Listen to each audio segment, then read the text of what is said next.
David, are you ready now? I'm always ready. I'm always ready. I'm excited about today. So, Clint, I have heard your name. So I'm good buddies with Jason Coffey. We met Yeah, Pecan. Pensacola. Good Yeah, friends with Pecan. I was just with Pecan, man. We got to kind of spend some time together at the bowl game and pound for pound, maybe not still, but until probably the last 5 years, pound for pound, the strongest guys ever played in Navy. strongest human being that I Previously, and personally. he doesn't play well. Like he doesn't have like a governor on his strength. So he grabs you and he's like, "Hey," and you're like, Yeah, "Dude, That stop!" hurt. Like it's not that hurts. Like dude, lean I on, love right? that. I love that you said that because I met him. I don't even remember what we were in Pensacola.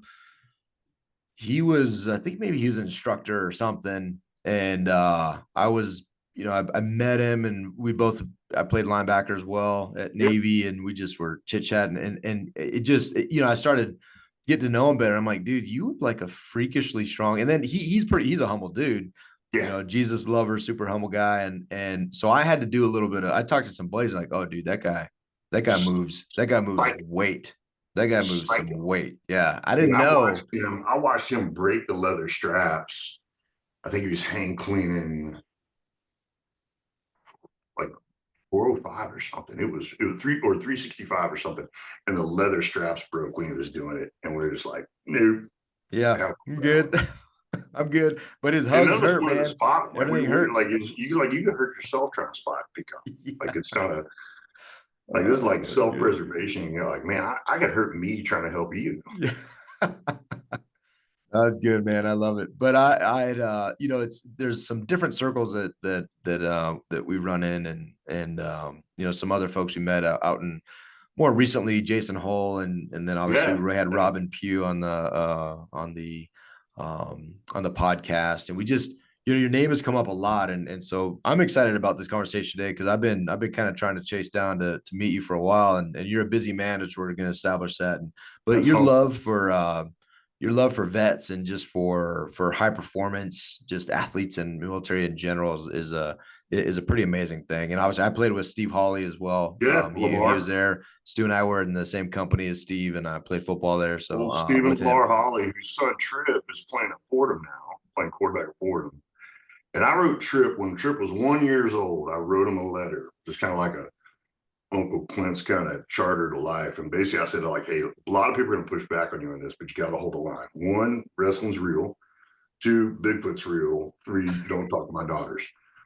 And he and my middle daughter two, got a little thing going on, and I'm not happy about it at all.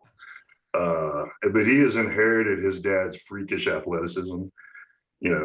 Steven's an incredible athlete, and what makes Steven insufferable is I can take guys that are more talented than me because I'll just outwork you. If you're more talented than me, I'm just outwork you.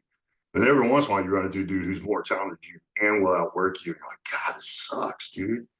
And that's Steven. Steven's got unbelievable talent, but he's a grinder, and the dude will work, man. And he's like Navy's Matthew McConaughey. He's kind of like he's got, he's he like, is, dude. He so he's is. Navy's Matthew McConaughey. He's like, hey, let's take our shirts off. I'm like, I'm not taking my shirt off next to you.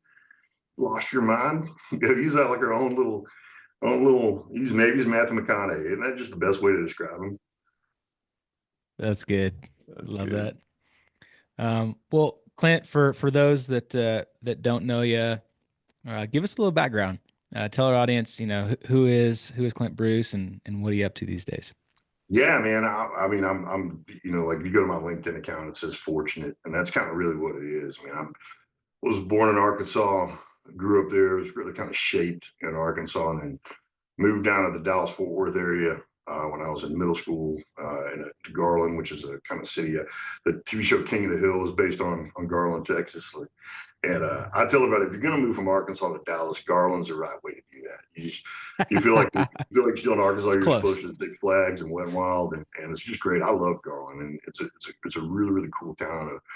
A much more influential. I mean, I think every cowboy hat and every Dixie Cup in America is made. I mean, it's just a really really interesting town from an industrial perspective, and played at a great high school. Had incredible coaches. And really kind of it's so funny. I'm working on this book right now called The Achieving Average, and it's kind of this really, everything I do is for my girls, and if that could be helpful to anybody else, it's great. But I loved football way before football loved me. I mean, I was the fifth string fullback in eighth grade in Brandenburg Middle School in Garland, Texas, which wouldn't have been a big deal, but there were three other fullbacks. So like, it's, do the math on that one. And I remember my dad was like, son, I'm not upset that you're the fifth string fullback. I'm upset they wrote it in the program. I'm like, what? And there's 1, 2, 3 blank, 5 Clint Bruce. And but I always tell people like my gift is not being gifted because I've had to figure it out. I've had to figure out the system, right? I remember I had this little 3x5 card, and I'm pretty sure I still have it. But after another particularly demoralizing practice in eighth grade, I was at this decision point. I got to decide, like, hey, I'm not gonna play this game because I'm gonna be famous. Like, I got to figure out why I'm gonna play this game because this thing hurts, right? But that's where my friends were, and I want to be part of something bigger than myself. And so I wrote this equation down. I've always called it the achievement equation, and it's simple because if I do a math equation, it's gonna be simple. But it was angles plus allies plus advantages equals achievement. And for me, that's kind of been the formula that's driven everything. Hey, what are the angles? How do I get better at this? Who are my allies? Am I running with people who mean what they say as much as I mean what I say? And advantages are, if I have them, what are they? And how do I complement and augment what they aren't with my allies, right? And so, the beauty of my kind of football story, I tell these young kids that aren't very talented, I was like, hey, man, my gift is not being gifted. Like, first game I ever started was halfway through my junior season because a guy got hurt, another guy got kicked off, and we were up. And but I tell people, like, I played scout team, 7th, 8th, 9th, 10th grade.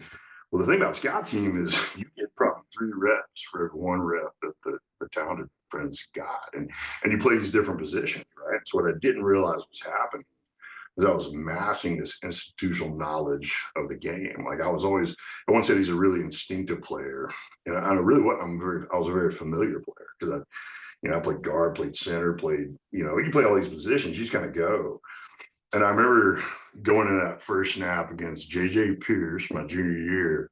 I didn't know what the plays were. And it gets worse. Like, people were telling my dad, like, Richard Clinton, and my dad on film, because he's recording it, he goes, Clint's not in. Clint's never in. I can remember when I was filming y'all's kids, and y'all always give me a hard time. That's cold, man. That's cold. It's recorded. It's documented. And all of a sudden you hear this sack made by Clint Bruce, and I kind of never left the field after that. But the story is I stepped out on the field, didn't know what the play was.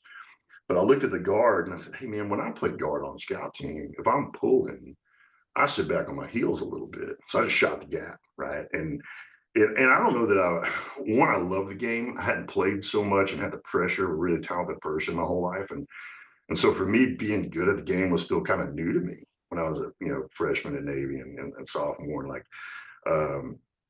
I hadn't borne the burden of being a football player with expectations for all the years that my really, really talented friends have. And that takes a toll, right?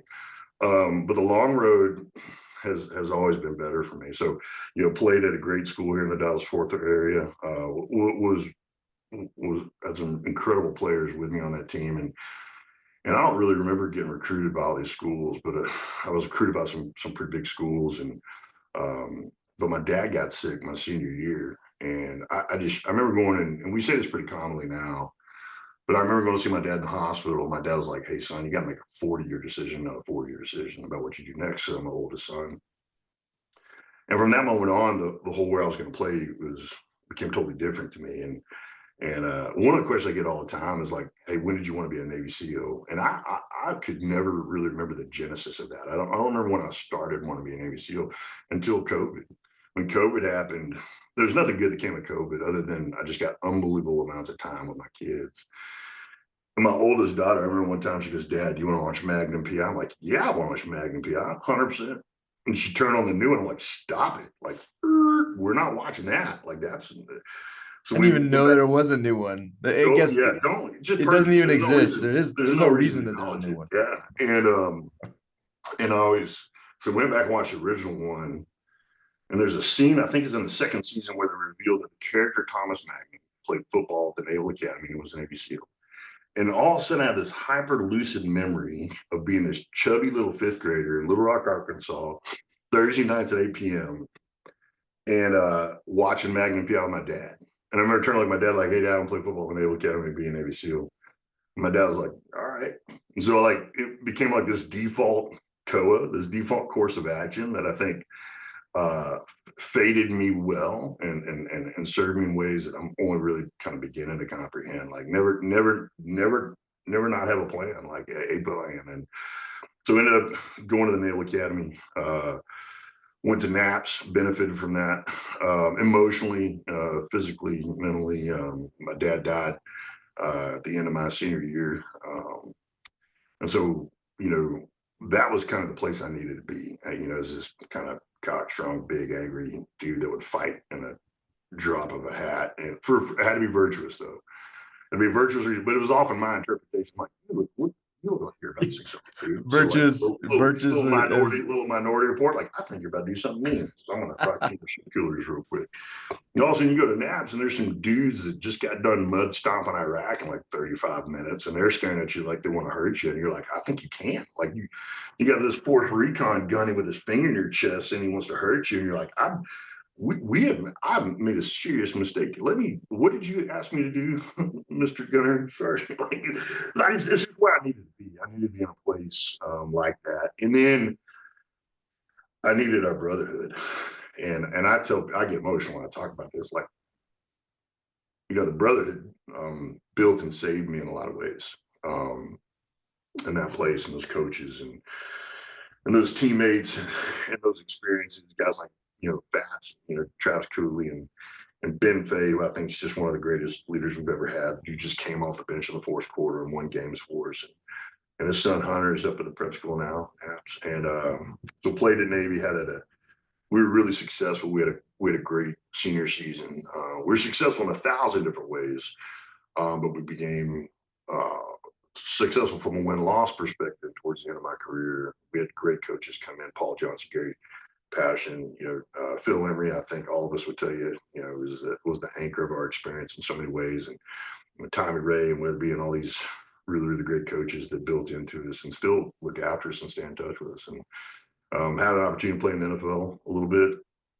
No one knows that because I played the same position as Ray Lewis at the Baltimore Ravens, and he's pretty good. And he's decent. He's decent. People heard it. People heard it.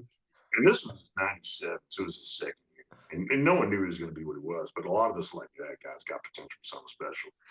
And I remember in practice one day going, it might be easier to become a Navy SEAL than be our Ray Lewis. And I was going to go in February. I was going to play the whole season. Got picked up by the team, and then a guy got hurt, and a couple of my classmates said, "Hey, you can start early if you want to." And so for me, the decision was real easy. I was just like, whatever I was going to learn about myself in football was more what I already knew. It was another chapter in a book I've been reading my whole life, and I just got to go where I don't know. And I had no idea if I could make it through SEAL training. And I just you gotta run at the hard things. I'm not going to run towards anything that requires less faith. I'm going to run to places where I know I'm going to need God, and I'm going to be over my skis because that's where you learn, right? And so it was successful. Went through Buzz with a Tom Rhino, who's incredible. So I played with Dan, and dude, I love Dan. Were you there when Tom left Dan at practice because Dan? It was Thanksgiving. Do you remember? Because we used to yeah. We didn't. So well, it was Tom's younger brother. We get done with practice, and he comes up. He's like, "Hey, can you wait 5 minutes and give me a ride home for Thanksgiving?" And Tom looked at me and goes, "No," and he left. He left his little brother, and his little brother had to find a ride home, which is the most Tom Rhino thing you've ever. Like, anybody knows Tom's like, yeah, totally saw that coming. And had great classmates. Checking in the SEAL Team 5. Had an amazing goat locker. I mean, had just some pillars of the frogman community in that, and then had an opportunity to come back out to the NFL in '99 and went to the Saints for a little while and just remembered everything I loved about ball was really more on the battlefield than on the ball field. And that's kind of how I describe my life biographically. Now, one of the questions I get asked a lot, especially about young guys, hey, what's your favorite gun? It's a natural question. There's nothing wrong with it. And I always go, are you asking what my favorite gun is or what my favorite weapon is? And the younger they are, the faster they'll go, it's the same thing. The older they are, the more they maybe intuitively kind of know there's a difference, and they go, and they just kind of wait. And I go, listen, a gun is a tool. A weapon is what I use to win. My favorite weapon is a map. Because if I have a map, I have everything.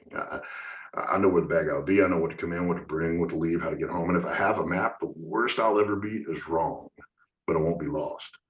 And wrong and lost are different animals, right? And I kind of describe my life biographically as having lived on the ball field, the battlefield, the boardroom, and the breakfast table. We talked about the ball field, we talked about the battlefield. The boardroom is kind of this entrepreneurial endeavor, and the breakfast table is the most important map, and it's the one we're on our whole lives. We're born onto a breakfast table, and sometimes that's great, sometimes it's not. And then we build a breakfast table. And so for me, the ball field and the battlefield and the boardroom are just like topographical layers on top of the breakfast table map. And you have X's on all these maps, but they got to be supportive and complementary to each other. And the way I kind of run my life now is, the ball field, mental, physical health, the boardroom, professional endeavors, and the breakfast table, and all three of them are battlefield. Like every day, at best, my enemy every day is entropy and complacency. Where wars out of active adversaries and enemies on those maps, right? And it's kind of that navigation mindset. I think that a great metaphor for life is being a ship at sea. You can do everything right, and the ocean still has a vote. I mean, the water always wins, right? Like our mountains move on the ocean, right? And so there's a humility that comes with the water as your terrain that I think bears application in life on the whole. And so, did a few years in the teams, didn't do a lot, but I was around some amazing guys, like great Navy football players, like, Beef Drexler and, Tommy Rhino, and, some great guys that as well. And the commandant of the Naval Academy right now is a guy named Walter Allman, who's my classmate, and just an incredible dude. And then got out and just starting businesses. And my bride, who's my ring dance date, she has incredibly strong eye rolling muscles. She accuses my entrepreneurial philosophy. My entrepreneurial philosophy is just get the band back together again, which is kind of true. I mean, it's kind of like, hey, what can I do? But for me, the business model has always kind of been scripture driven. It's like Psalm 127, unless the Lord builds a house, labors work in vain. 1 Peter 5, 6, and 7. Do not put on airs. Scholar promotion is due time. He's very careful for you. I wrestle with tremendous insecurity. I think most guys do. I think there's two kinds of men. And all of us have insecurities. There's some of us just talk about them and some of us don't, right? And then Galatians 6:9 is do not go where you're doing is right, and the time of harvesting the benefit. Proverbs 22:29 is you see man excellent in his work and not speak for small and speak for kings. And Proverbs 27:2 is let no one boast for himself, a stranger's lips and not his own. So my deal is like, ask God into it, don't sweat it, do work, be excellent, shut up.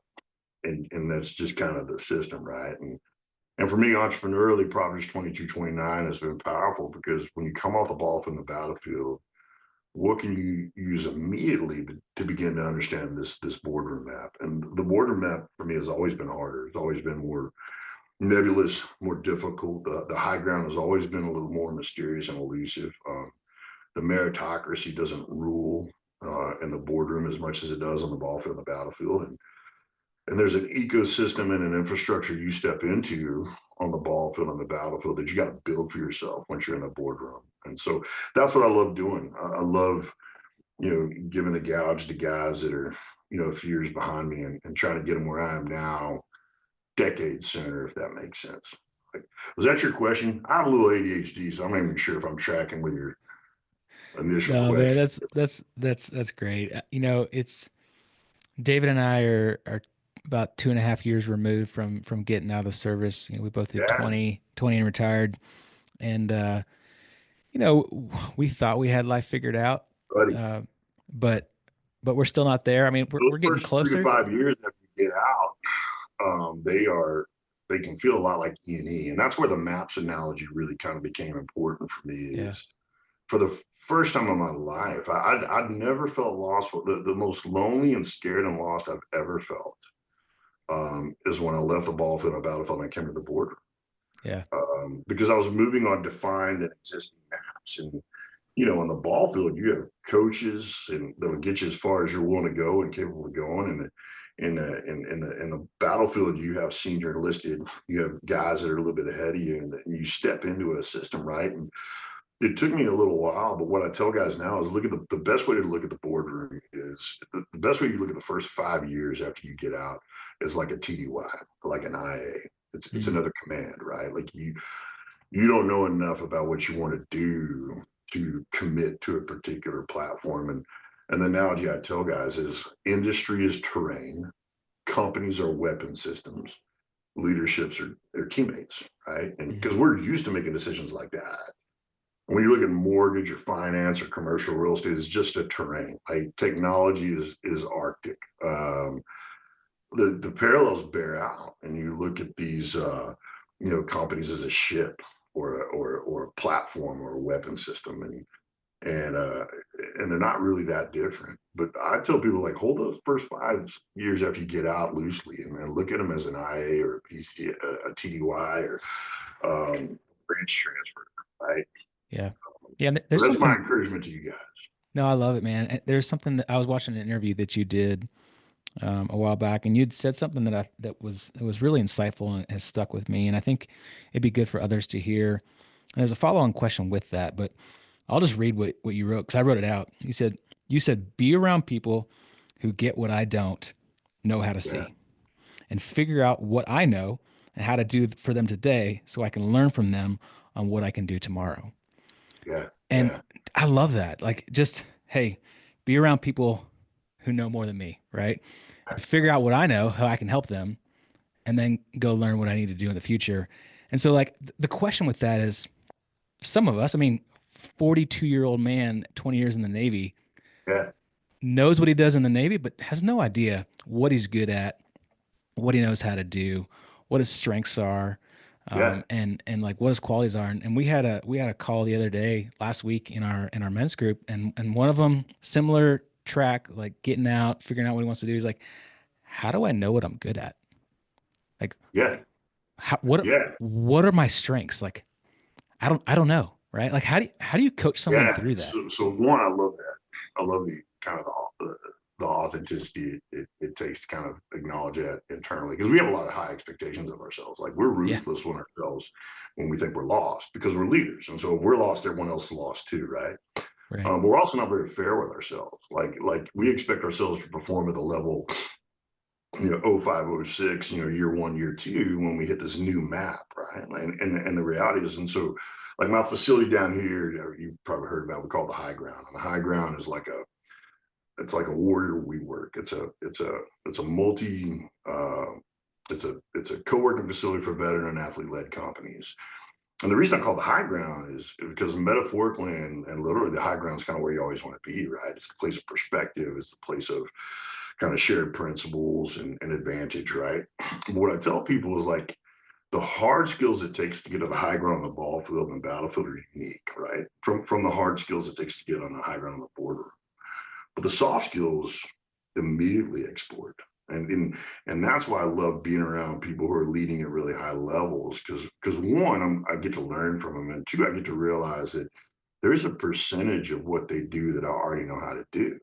Like, I ask guys this all the time. We go, hey man, what's the difference between a 15,000 foot peak in South America and North America? And we're so, like, intense. We're thinking about it, and I'll go, like, nothing. It's 15,000 feet, man. 15,000 feet is 15,000 feet. Doesn't matter what continent you're on, right? And so the first thing we got to realize is those soft skills and experiences that we gain on the ball field and the battlefield export immediately to the boardroom. It's just a question of application and platform and where we deploy those things.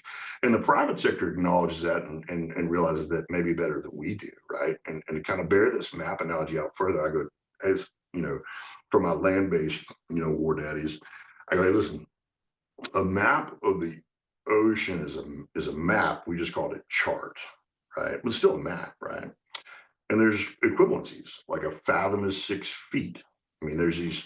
So, what is the language and the lexicon of this map? And once you figure that out, you'll realize that you're not lost. You're probably not even as wrong as you thought you were. But it's just like stepping into a new command. It's like my buddies that kind of come out of the aviation community. There's some principles of flying that are relevant, whichever platform you're going to. Like, you go from rotor wing to fixed wing, there's some parallels for sure, but it's not seamless. There's some fundamentals that are absolute. Lift is really important, and but there's some, but it's the same thing. And we got to tell ourselves that, because we got to be honest with ourselves and say, hey, listen. I tell guys most of them, like, hey, as long as you're not lost. If you're not lost, then at worst you're wrong, and you might not even be wrong. You might just be early, right? And surrounding myself with people who get what I don't know how to say allows me to kind of see that. And I love being around people who know more than me. One, it's going to happen anyway. Like I think I'm the lowest ranked Naval Academy graduate to ever get a SEAL billet by probably hundreds of academic positions. Like I don't think it's even close, right? Um, so I get nervous if I'm the smartest person in the room. One, it never happens, and two, if it happens, I'm in the wrong room because I'm about to get us all killed, right? And so like you know, running around with people that have scars that I don't. I just said this with some of the Ohio State guys. I said, man, I got to be around this living library because what I want to, the gift I want to give you guys is the ability to remember what I had to learn the hard way, right? Because remembrance is faster than learning. And I was working with this UFC fighter the other day. I said, hey, man, if you and I are fighting and I'm remembering and you're learning, I'm going to win because remembering is faster than learning. And he got to look at me like metaphorically, like I'm not going to win, but metaphorically, you know, it's like we both know. And, but yeah, I mean, we got to be not patient with ourselves because I don't think that's necessarily in our nature, but we got to be honest with ourselves. Like, how long did it take you to become really good at flying a bird, right? And yet all of a sudden you step out. Like, were you an excellent aviator 2.5 years after you graduate from Navy? No. But you expect yourself to be an excellent business person 2.5 years. Like, how long did it take us to get good at football, Dave? Like, when you think about how long it took you to get good at football, were you as good as you ever were 2 years after you started playing football? No. And I was never really very good anyways, but yeah, I get your point. I appreciate the humility. I don't believe you, but you know, but the reality is like it's a new map. And so we got to be realistic with ourselves and how long it's going to take us to be at the high ground. And then we got to be chasing the right people, man. I have this kind of chase, pace, and pull mentality. Like most time, I think you got to sit down and ask yourself, hey, what does life look like if I catch what I'm chasing? Right? Like, look at the whole thing. I always tell my daughters, like, if you're gonna compare anything, compare everything. If you're gonna compare the house, compare the loveless marriage, right? If you're gonna compare, like, you got to look at the whole thing. You don't get to pick and choose, right? And so most time when you compare everything, you'll find that you're probably happy where you are, right? I tell people the grass isn't greener; it's grass. You know, it's like, and all of a sudden you jump over the fence, oh, my grass is greener. Like, and so for me, it's like, you know, chase the right people to the right place. That's how you get to the high ground, regardless of map we're talking about. The formula to get to the high ground, regardless of map we're talking about, is chase the right people to the right places and become your version, what you love about them. Not them 2.0, your version. It's like Paul, Timothy, Barnabas, right? And you got to be keeping pace. You got to keep pace with people that are going to leave you behind if you don't put out, if you don't do your job. You got to have the ruthless accountability of truth tellers. And I always say, like, hey, the more talented you are, the more important it is that you surround yourself with truth tellers, because the world will tell a talented man anything he wants to hear, right? So you got to be around dudes that'll tell you the truth. That's what I love about the weights. I love about the weight room because the weights tell you the truth, man. Like, you can lift it or you can't lift it, right? And you got to be around dudes that'll tell you the truth. And then you got to chase, pace, and you got to pull. You got to pull someone behind you, or you're going to be doing the thing longer than you want to, or longer than you're good at it.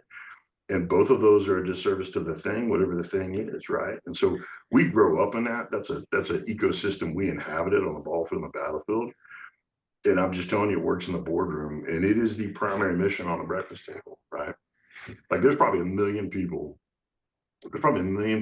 that know that I just want to be the kind of guy my girls want to marry one day. You know, I paint myself in the corner of the person I say I want to be. And they know that man's purposeful, passionate, protective, and a provider. And if he's not those four things, I'm not going to have to scare him off because my girls aren't going to want him. And if he is those four things, I'm still going to scare him off, man. It's my girls, man. Like, 2 men in or 1 man leave kind of thing. So, yeah, man, I'm a big fan of looking at life as like a patrol route or a nav plan, right? And, you know, I think our experience on the battlefield serves us well because we have an expectation of deviation when it comes to nav plans and patrol routes, right? Things just change. Mountains that weren't there are there, and that's what dead reckoning is, and that's what waypoints are. Like, there's not a single ship that's gone from point A to point B. You just kind of, and that's what life really is. And so, those map analogies are really, that's how I talk to myself. And so it's kind of what I share with other people. Yeah, I love that, man. There's a lot there, a lot of you got my brain going in a ton of directions. But that last point that you said too, the idea of going from point A to point B in a straight line, and just that it be seamless, that it be I'm at the level. I was talking to somebody yesterday, and we were talking about the talents, and he was just working through the idea of, man, this is where I really want to be. And I was like, man, that's beautiful, and I love it, and I love the goals, and that's a great aspiration. But at the end of the day, look at the talents. Like maybe you're a 5 talent person right now. Yeah. And maybe that's just the reality. But here's the thing.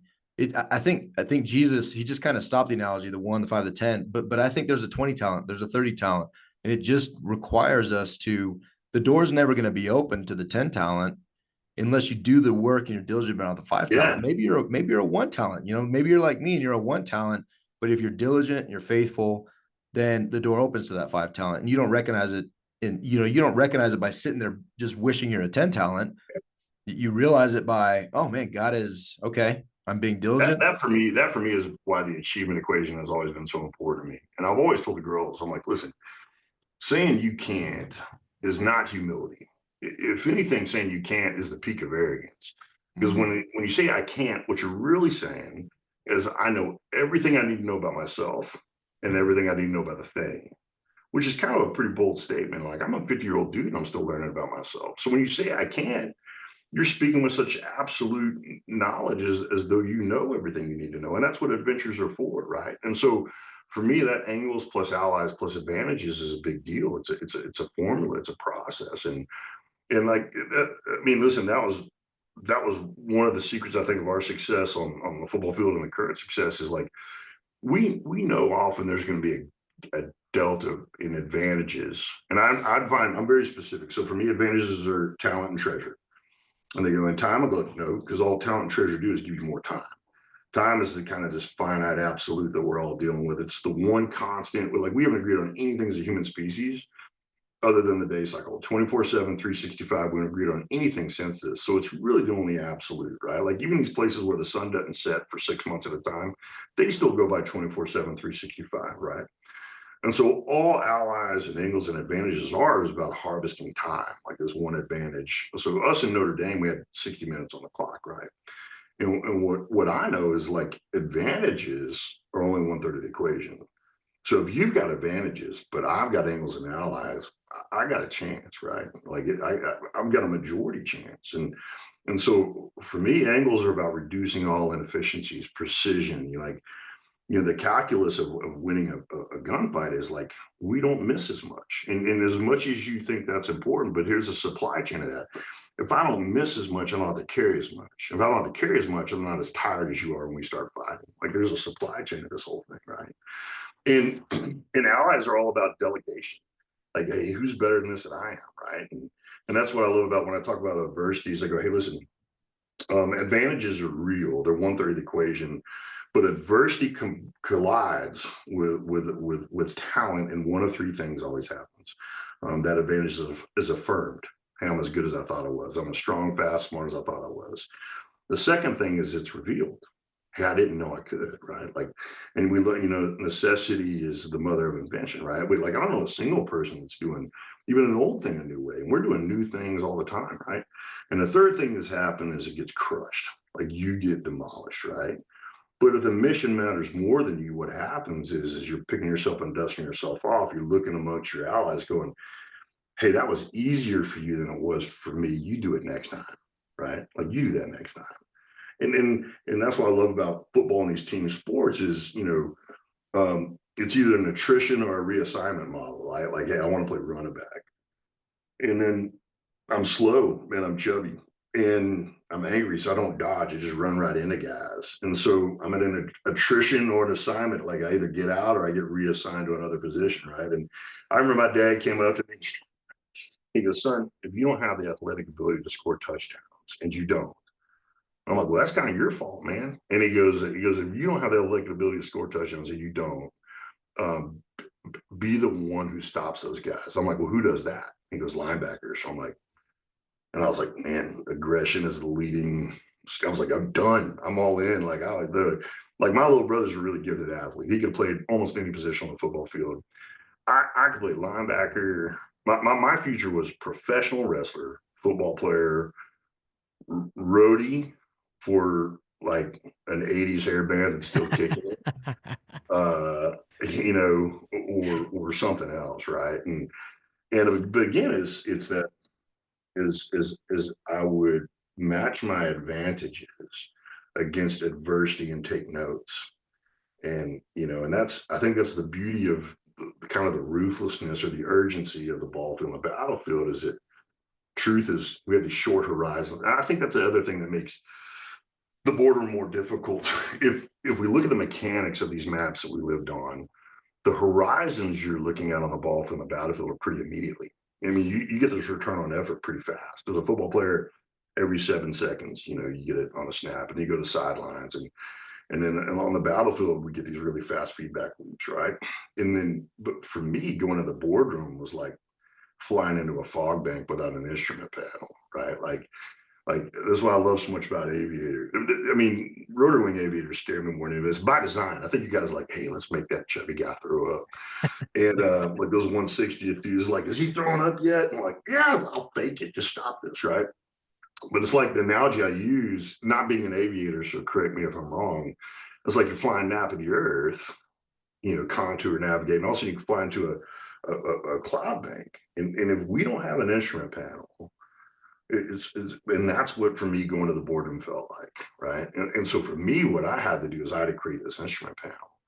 And for me, I remember I was at my office and I had this. The way I say it is, there's a difference between being here and being home. Here's geography. Home is knowing why you're here. That's a different, and everybody goes through this. Everybody goes through this reinvention, recalibration, where they got to figure out who they are now, right? And what happens to us, to athletes and veterans, is we have to do it later when there's less margin. Like if you want to be in the NBA and all of a sudden ninth grade, like you're done growing, like that forced recalibration is imposed on you. But also we're in our 30s and our 40s, and it's got to happen. And it's not that it's any it's more it's as there's just less margin. Like you got three, you know, you got kids and all these other things. You don't have the margin of rediscovery and reinvention. And you know, I remember I was in my office and I was like, man, I'm here, but I'm not home. And this was years after I got out. And I remember we have a hostage rescue facility here in the office, and my bride calls my office the Honor Lost Boys. She goes, listen. I said, what are you talking about? She goes, if a 14-year-old was in their office waiting for her mom to come pick them up, it would look like your office. I'm like, yeah, well, your office would be pretty and smell nice. And she's kind of right. And I go, but I stand outside the sheet house and I was like, all right, I'm here, but I'm not home. And everyone I love is on the other side of that door. And I got to get through that door.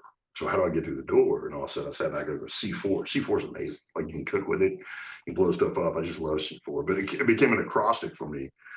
And what C4 became is a checklist: career, compete, contribute, and have a catalyst. Because what I began to realize in my late 30s was my career at its peak, where I was most satisfied and fulfilled as a person. My career was competing against other athletes, against our nation's adversaries. My career was contribution, was a form of service, right? And my career demanded that I have a catalyst, that I get better every day. But all of a sudden, I was burdening the boardroom with providing the satisfaction that only all four of those things could do. So I've got probably 2 years of a daily checklist, and it was C, career, compete, contribute, have a catalyst, you know. And it was ones and zeros because I'm either too harsh or too generous. So did I go to work? Because I can't have a good day if I don't go. Ones and zeros. Like, did I compete in something or train to compete in something? And that, in some ways, was kind of the birth of Carry the Load, a physically hard thing that you had to get ready for. You just couldn't show up and do it. And then, you know, and then contributions, did I help someone that couldn't help me? You know, as close to altruism as I could get it. And catalyst was like gaining a new skill. And I have 2 years of 1, 0, 1, 1, 1, 1, 0, 0. Because feelings are real, but feelings respect data.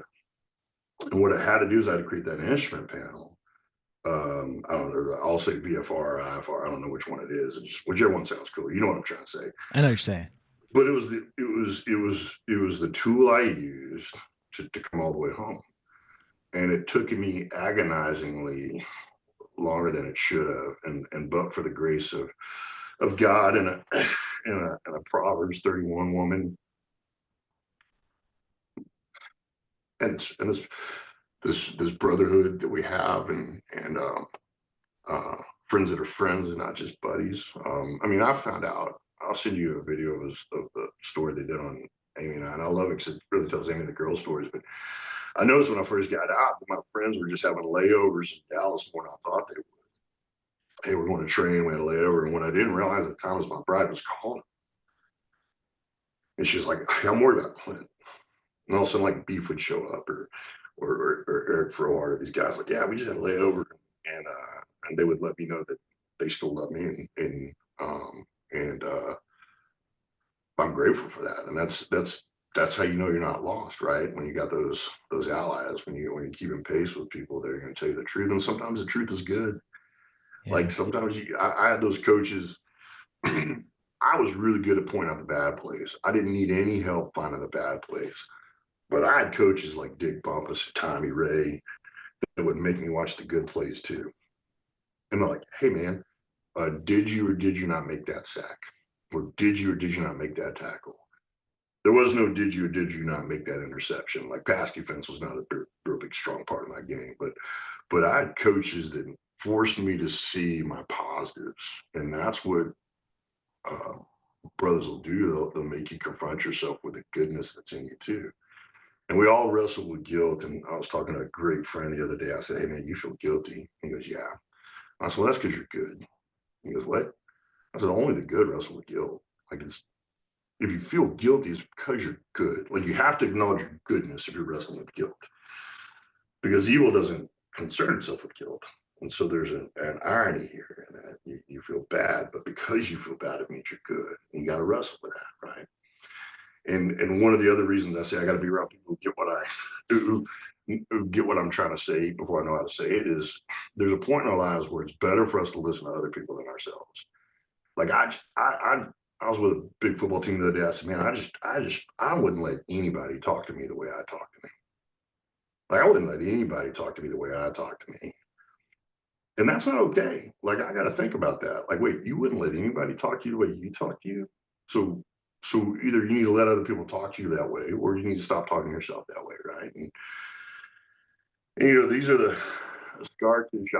You know, I say, hey man, elites share their scars and they preach from their pain, and our scars on us or we on them, and the way we know them is we can talk about them. And authenticity is what you call vulnerability when you're not scared anymore. It's vulnerability when you're scared. It's That's authenticity when good. you're not. And the aviation community is, I think, the best at this. Aviation and EOD, they are the best at AARs, and because you don't make mistakes at 1,000 miles per hour, and you don't make mistakes with things that go boom, right? Like, and so exporting, and again, this is what I said earlier, guys. Those soft skills and experiences that got you the high ground on the ball from the battlefield, they export seamlessly. You just change the words, man, but it means the same thing. So Mhm. you're more ready than you know, and you're more familiar than you realize, and be encouraged by that. I have a question about once you're in the boardroom, and Yeah, David and I saw a little bit of this in ourselves and in others as well.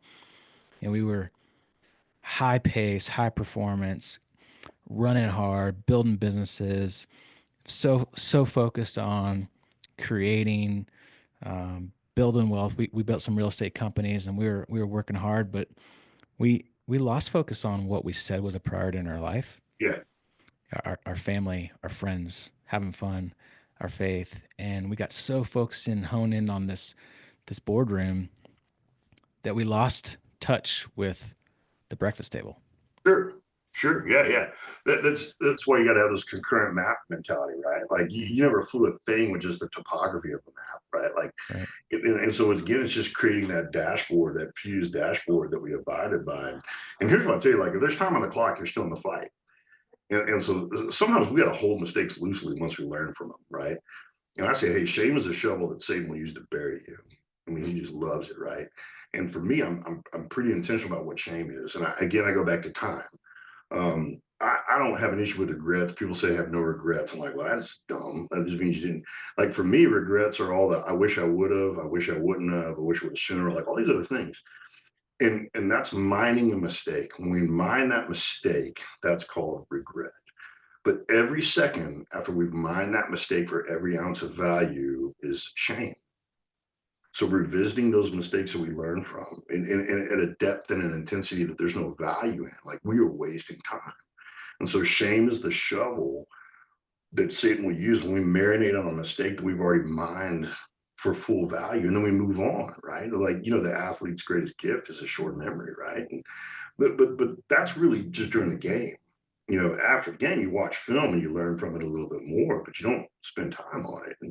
And we got to remember, I always tell this to my girls. I'm like, hey, the human machine, this is not scientific, by the way. Not that I thought any of y'all assumed I was going to, you know, do some more.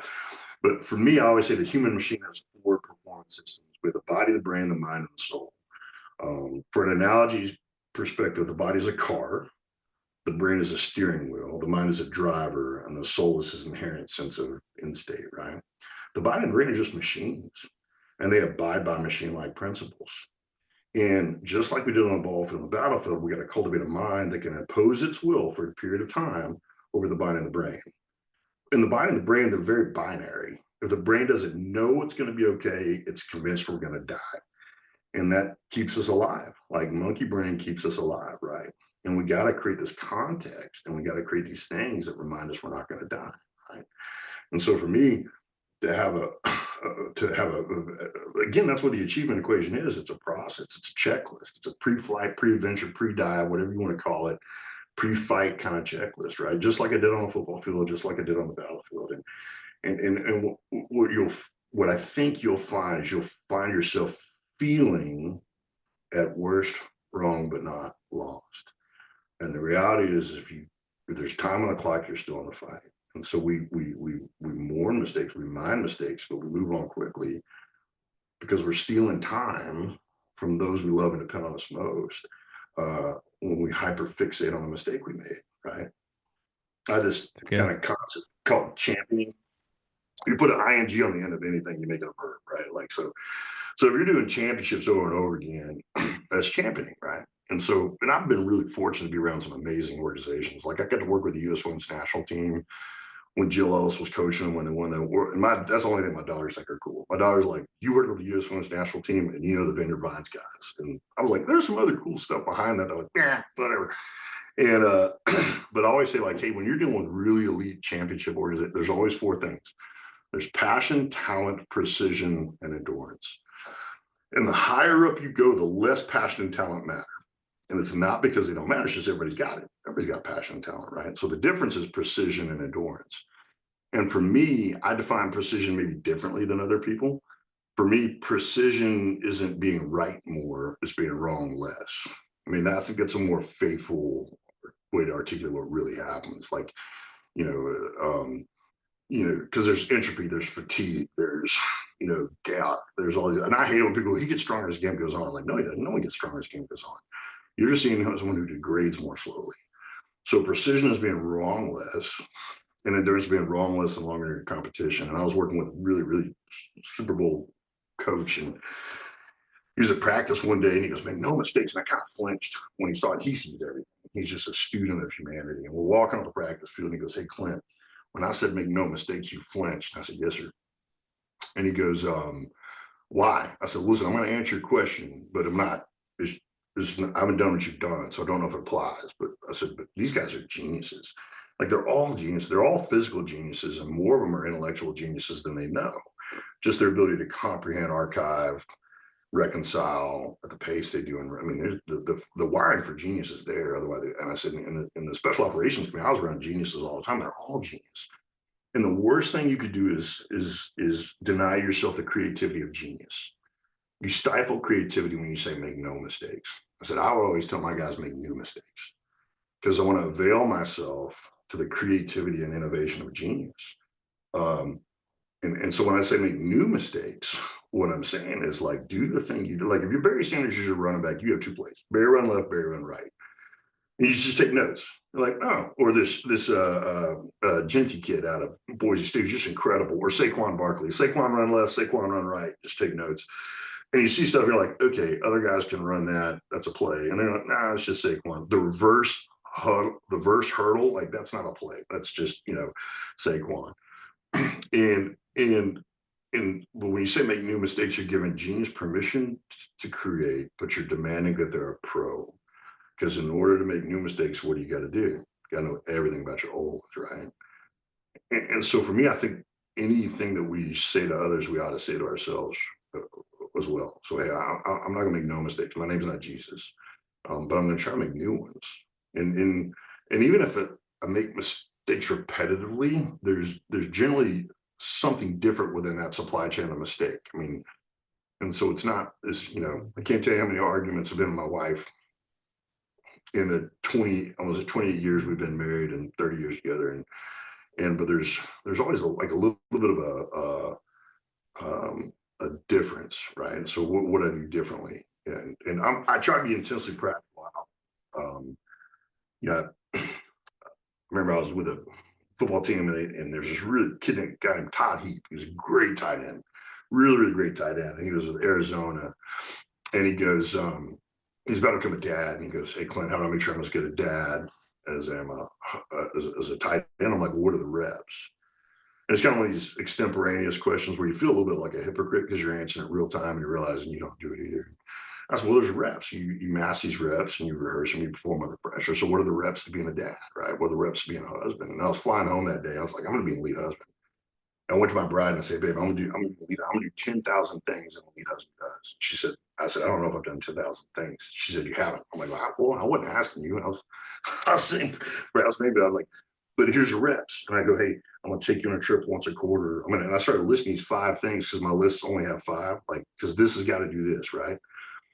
So, and she goes, these are for me. And I go, yeah. She goes, should I tell you what they are? I'm like, that makes a lot of sense, right? And she goes, listen, I'd love to go on a trip once a quarter, but can you just not be a jackass when you come home from work? I'm like, don't be. I told you that.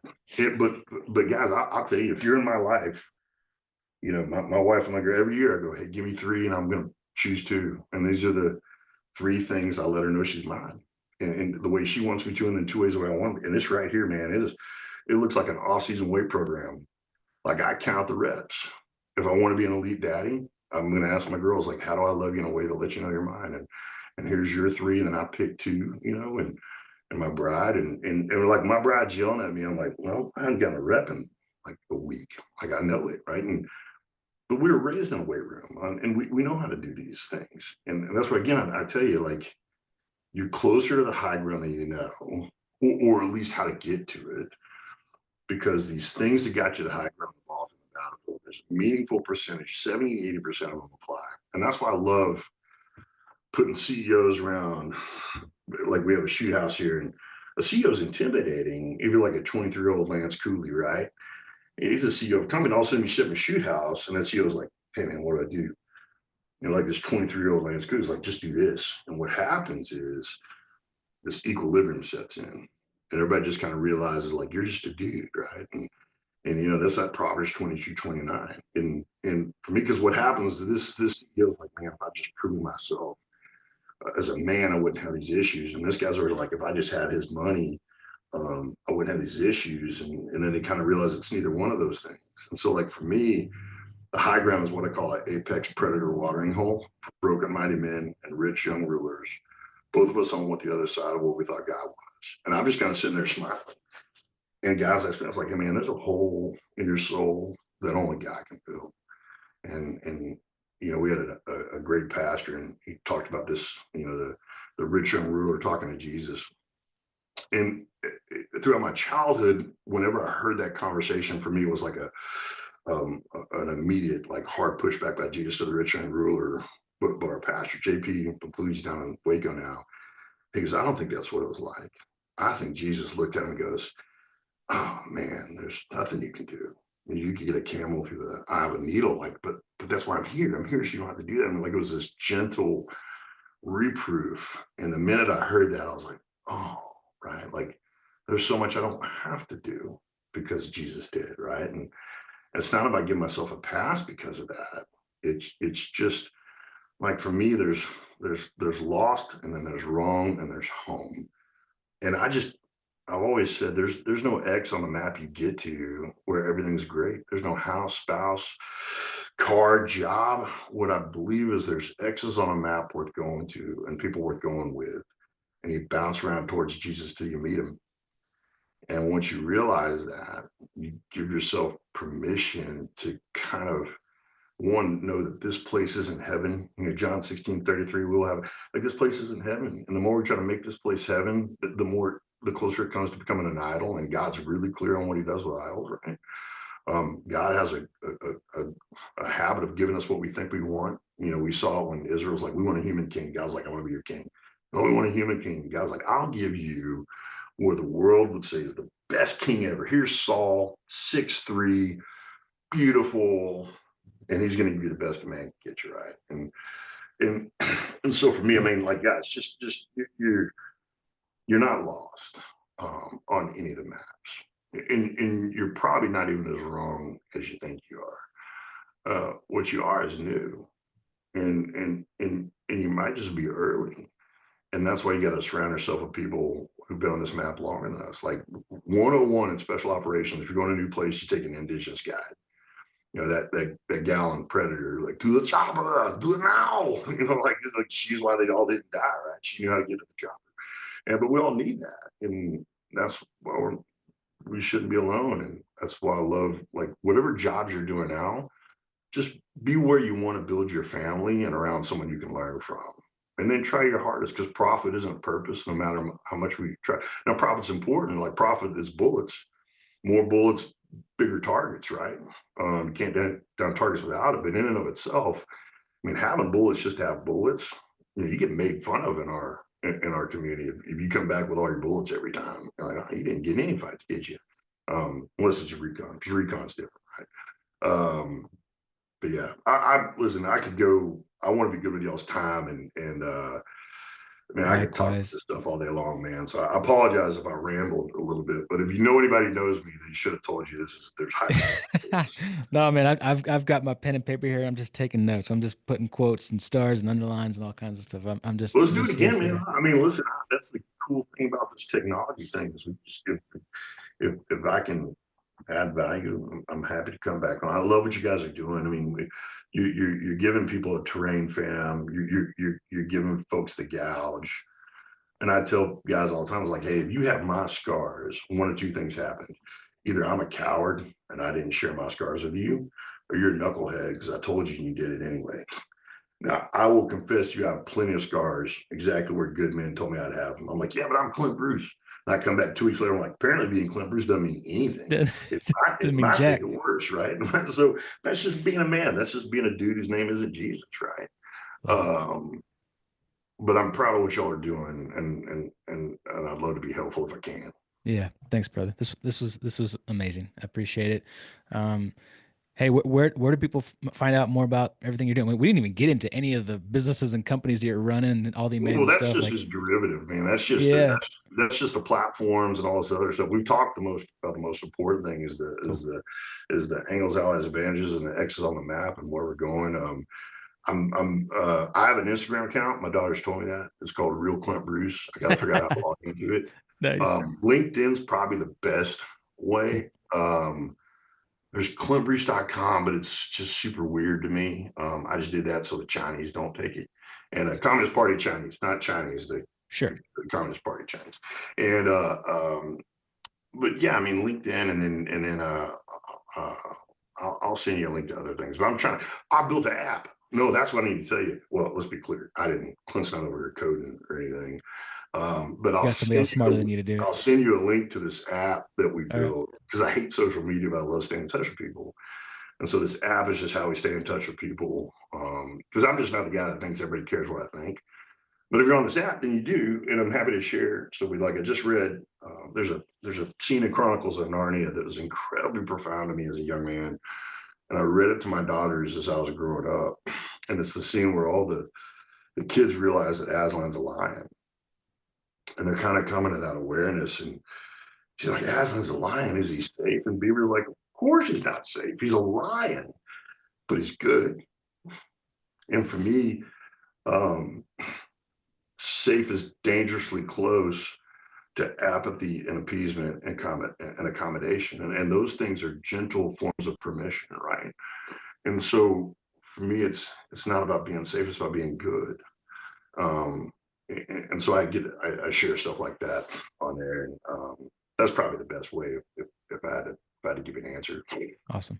Well, yeah, I'll send you send that that to link. me. I'll send you that link and you can put it wherever smart people put Appreciate it. things when they Do do that these for the. podcasts. I'm my daughter and I are currently reading the Chronicles of Narnia series. That's it. I'm on number 4, Prince Caspian. I'm loving it, dude. I'll give Loving you it. one last thing to do before we get off.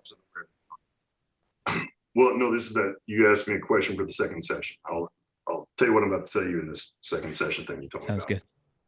Cool. Guys and gals, hey, reach out to Clint. We'll put all his information in the show notes. And man, thank you for your time, Clint. Appreciate it. Thanks for this. Thanks for the opportunity to be with you guys. Yeah, Man. thank you, Clint. Thank you, bud. Hey, just word of encouragement to you, Clint. Man, you know, I'm sitting here and I'm just listening to these stories and also, you know, the profound nature of a lot of, you know, the maps and the X's, like even what you said, you know, there's X's on the map that are places worth going with and people worth going with, right? It just, you know, some of these ideas that you're sharing and the fact that you've lived them out, there are people that you have impacted and influenced. You know, it's funny, and I'll just tell you this for me personally, I've known your name for years, coming on decades. I've known your name, and it wasn't just Navy football and the Navy football circles and what you and Cooley and that 96 defense. Just I think you guys were like ranked number 5 defense in the country, something crazy. I mean, it was just a you know, we were it was cool. It was neat to be a part of that with, you know, Dick Bumpus, you know, yeah, Dick Bumpkiss. I mean, just a yeah. lot of names in the brotherhood that I've known, but I've been more impressed by the influence off the field and with the excuse me, with the impact off the field. And so God bless you, brother. And there's going to be lots of people in heaven thanking you, man. Thank you for that. That's humbling, man. And stay in touch and let me know how I can be helpful. Hold fast and stay true and ever onward. There's time on the clock. You're still in the fight, man. Appreciate you, Love brother. it. Thanks, Clint. You got See it. ya.